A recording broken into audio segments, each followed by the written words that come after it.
जय हरी. एकादश स्कंध भाग 41. आपण मायेचं स्वरूप पाहतोय.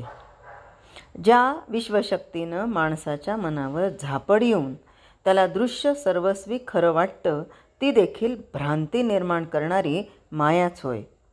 दृश्यातून म्हणजे विशेषतः देहातून सुख घेण्याची लालसा हे या भ्रांतीचं प्रमुख चिन्ह आहे, प्रमुख लक्षण आहे, प्रधान चिन्ह आहे.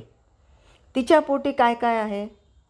जिथे माया आहे तिच्या पोटी अहंकार, ममत्व, मोह, आसक्ती हे सगळं निर्माण होतं आणि जीवाला दृश्याशी बांधून ठेवतं.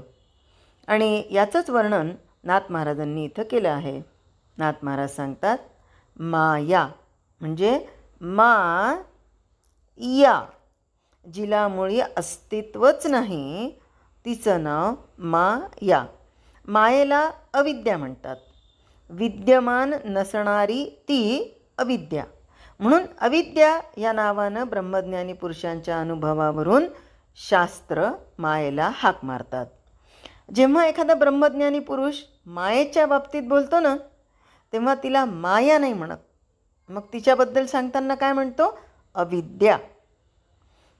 बरं, भ्रम हे मायेचंच मूळ, तर भ्रांती हे तिचं सुवासिक फूल.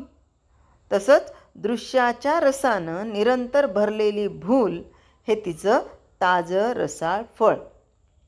एकूणच काय, तर भ्रम, भ्रांती आणि भूल हे सगळे एकाच पारड्यामध्ये, पण यांचं वजन कमी जास्त होणारं. आता ते कसं, तर भ्रम, भ्रांती आणि भूल या मूळ स्वरूपापासून खाली खाली घसरण्याच्या 3 पायऱ्या आहेत. त्या कशा? आनंदरूप भगवंताचा विसर पडणं हा भ्रम. मग भ्रांती म्हणजे काय? तर आनंदाला विसरल्यामुळं मीपणा खरा वाटून ममतेचा विस्तार होणं ही भ्रांती. मग आता भूल म्हणजे काय? तर भूल म्हणजे दृश्यातून आनंद मिळेल या कल्पनेनं वस्तूचा मोह उत्पन्न होणं ही भूल. मोह म्हणजे आसक्ती. दृश्य वस्तूंच्या आसक्तीनं मन इंद्रियातून सारखं बाहेर धावणं हे मायेचं प्रत्यक्ष रूप समजावं. माया नाहीपणाच्या रूपानंच रूपास आली. वाक्य पुन्हा एकदा ऐका. माया नाहीपणाच्या रूपानंच रूपास आली. जी खऱ्या अर्थाने नाहीच ती रूप घेऊन आली. कशी? सत्यानं ती गरोदर झाली, म्हणजे असत्याची असंख्य पिल्ले व्याली. आता दृश्य वस्तूंबद्दलच्या वासना याच पेडांची वेणी घालून ती मिरवते. आता ही वेणी किती लांब आहे ते सांगता येत नाही. बरं, तिचे पेड काय आहेत? तर या दृश्य वस्तूंबद्दलच्या वासना. हे पाहिजे, ते मिळावं, ते नाही, हे यांचं चांगलं, ते त्यांचं चांगलं, हे माझं वाईट, मला मिळावं, या सगळ्या वासना. आणि याचे पेड गोवले आहेत आणि एकमेकामध्ये असे गुंफले आहेत की ते सुटत नाहीत. मीपणाच्या तारुण्यानं मुसमुसणारी ही मदन मोहिनी मृगजळातील मोत्यांची जाळी गुंफून आपल्या मस्तकावर घालते. आता ह्याच्यातलं काय खरं आहे? मृगजळ म्हणल्यावर तिथे मोती येतात का? मग ते आलेले मोती त्याची जाळी गुंफता येते का? नाही. आणि ती गुंफलेली जाळी या मस्तकावर घालता येते का मदन मोहिनीच्या? मग ती आहे का? नाही. म्हणजेच आकाशाची चाफेकळी घालून ही लावण्यमती मोठ्या सौंदर्यानं मिरवते. कशी? तर दोरीवर भासलेल्या सर्पाच्या मस्तकातील मणी काढून त्याचे अलंकार बनवून ती अंगावर घालते.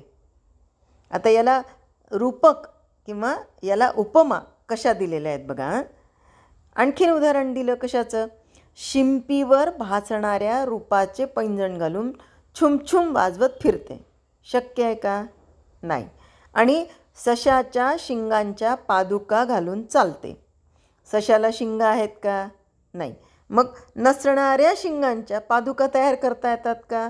अजिबातच नाही. आता पुढे, अहंकार हा तिचा सुरेख मुलगा असून तो तिचा जीव की प्राण आहे.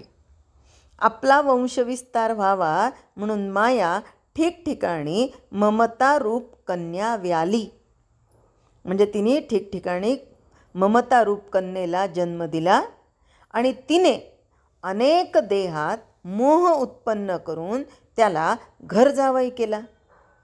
आता जी कन्या व्यालीच नाही म्हणजे झालीच नाही, तर तिला लग्न करून तिचा जावई, तिचा नवरा जो येईल तो हिचा जावई असेल आणि तो परत घर जावई, हे कोणतं तरी शक्य आहे का?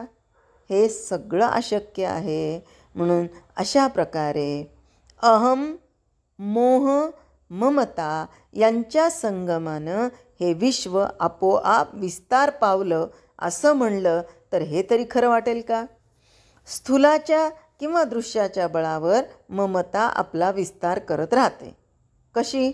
संकल्प विकल्पांच्या बांगड्या मनाला घालून ते तिनं ममतेला आंदण दिलं. आता याचं तात्पर्य काय? तर त्रिगुणांचा विस्तार मांडून माया प्रबळ झाली. माया मिथ्या असून देखील विस्तार पावलेली आहे, वाढलेली दिसती आहे. ती आटोक्यात कशी येईल हेही सांगणं कठीण आहे. कारण ती पूर्णपणे सत्य म्हणावी तर ब्रह्मज्ञानानंतर ती नाहीशी होते. बरं, ती पूर्णपणे असत्य म्हणावी तर जीवाला खरोखर भासते. बरं, आधी असते आणि मग नसते असं म्हणावं तर ते परस्पर विरोधी आहे.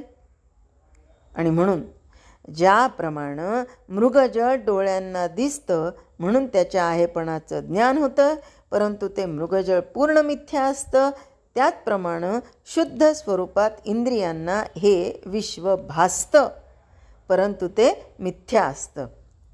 ज्या शक्तीच्या योगानं हे विश्व इंद्रियांना भासतं ना, तिला माया म्हणतात. वेदशास्त्रांना मायेचा पत्ता विचारला असता ती मूग गिळून बसतात, म्हणजे तोंड बंद करतात. ती निशब्द होतात, मौन धारण करतात. कारण मायेचं स्वरूप खरं आहे असं म्हणून नीट पाहायला गेलं तर ती मुळीच दिसत नाही. आणि मृगजळाची महानदी कोणत्या पर्वतावरून निघाली हे सांगण्यास बुद्धी चालत नाही. आता कशी चालेल बरं बुद्धी? मृगजळ असतं का? नाही. मग या मृगजळाची महानदी होईल का? अजिबात नाही. मग ती पर्वतावरून येऊ शकते का? ते तर बिलकुलच शक्य नाही. तसंच मायेचं लक्षण सांगताना वाचा कुंठित होते. आता हे ऐकल्याच्या नंतर आपण आरशासमोर जायच्या आधी बघूया की आरशामध्ये खरं कुणाचं प्रतिबिंब आहे का? नाही. कारण आरशात खरं कुणाचंच प्रतिबिंब नसतं, पण जो पाहतो त्याला त्याचं प्रतिबिंब दिसतं. म्हणून आपल्या संकल्पानुरूप नसलेली ती माया भासू लागते. आता इथे आपल्यापैकी बहुतेक सगळ्यांनी तो मुन्नाबाई MBBS पिक्चर बघितला असेल. बरं, त्याच्यामध्ये वेळ अशी येते की तो जो मुन्ना आहे ना, मुन्नाबाई आहे ना, त्याला गांधीजी दिसतात आणि त्यांनी विचारलेल्या प्रश्नाचं उत्तर गांधीजी देतात आणि मग त्याचा कॉन्फिडन्स लेवल आणखीन वाढतो. तो म्हणतो, अरे बापूजी मेरे साथ है, बापू ने मुझे कहा है. आता तिथे बघा, तिथे हे लागू पडतं. तर खऱ्या अर्थाने बापूजी त्या फोटोतून बाहेर येऊन बोललेत का त्याच्याशी? नाही. पण त्याला तो असा भास होतो. हा कशामुळे होतो? आपल्या संकल्पानुरूप नसलेली ती माया भासू लागते. कशी? दोरीवर भासणारा साप कधीच जिवंत होत नाही. होईल का? नाही.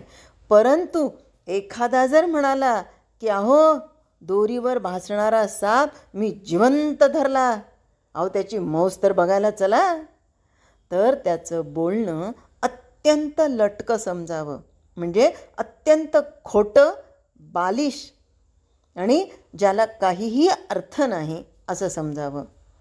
पण ज्यांना ते खरं वाटतं ना, ते हवं तर त्यांनी मायेचा सोहळा वर्णन करू देत रे. आपल्याला माहिती आहे माया आहे का नाही. बरं, ते जर नाही समजलं तर आपण पुढचा विचार करू. आपली छाया आपल्याला कधी उडवता येते का हो? अजिबातच नाही. जशी आपल्याला आपली छाया उडवता येत नाही, त्याचप्रमाणे माया तरून जाण्याचा प्रयत्न फोल ठरतो, म्हणजे अयशस्वी ठरतो. कारण का? तर मी आत्मा आहे याचा विसर पडल्यामुळे मी देह आहे असा अहंकार उत्पन्न होतो. या देहाभिमानापोटी संबंध संसार, काल आणि जन्ममरण यांचा संभव होऊन विस्तार होतो. आता हा अहंकार काय निर्माण करतो? अभिमान निर्माण करतो. आता अहंकार हे आध्यात्मिक, अभिमान हे आधी भौतिक आणि त्याची देवता रुद्र ही आधी दैवी. या सगळ्यांचा संगम म्हणजे ही त्रिपुटी एकत्र येते. हे तिघंजणं एकत्र येतात आणि मग या गोष्टी होत राहतात. मग आता आम्हाला काय करायचं आहे? तर आम्हाला ब्रह्म आणि माया याचा विचार करायचा आहे.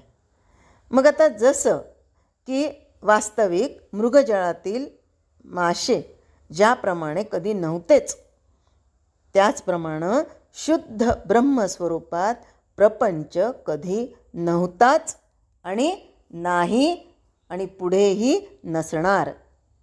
तो नाहीसा झाला म्हणून मागे लागणं हाही केवळ वेडेपणाचं नाही का? आपण सगळ्यांनी कठपुतलीचा खेळ पाहिलेला. आम्ही सगळेजण कठपुतलीचा खेळ पाहायला समोर बसतो. मागे एक अशी चादर अंथरलेली असते, त्या चादरीच्या मागे एखादा व्यक्ती असतो आणि ते बोटांमध्ये हे कठपुतली धरलेले असतात आणि तो सांगतो ते राजकारण कसं सुरू आहे, राज्यकारभार कसा सुरू आहे, राणीला राग आला का, प्रधान काय बोलला, राजा कसा बोलला, मग बाकीचे सेनापती कसे आले, ते सगळं त्याच्या बोटांवर चालतं. आणि त्याच्या राज्यकारभाराबद्दल जर आता तुम्ही परत वर्णन करा म्हणलं तर ते परत वर्णन करता येईल का तिसऱ्याला? दुसऱ्या कोणाला बघणाऱ्यांना करता येईल का? कारण ते खोटंच आहे. जसं ते खोटं आहे, जसं त्याला अस्तित्व नाही, तशी ही माया पूर्णतः खोटी आहे. आणि माया मुळात कल्पनामय आहे, हे त्याचं कारण. कल्पनावश झाल्यानं नामरूपांची वाढ होते आणि त्यामुळं त्यांच्या वाढीबरोबर माया विस्तार पाहू लागते. आता थोडक्यात काय?